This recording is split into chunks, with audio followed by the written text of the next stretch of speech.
Live report.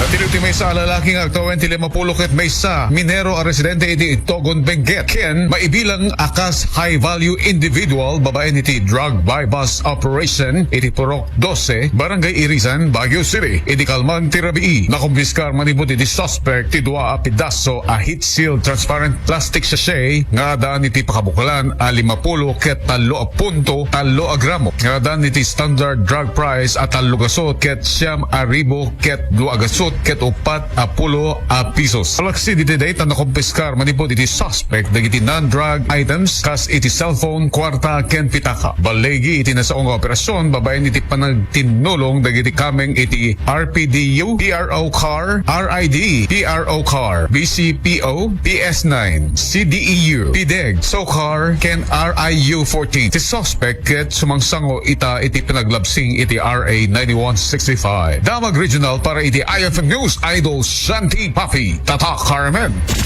IFM News.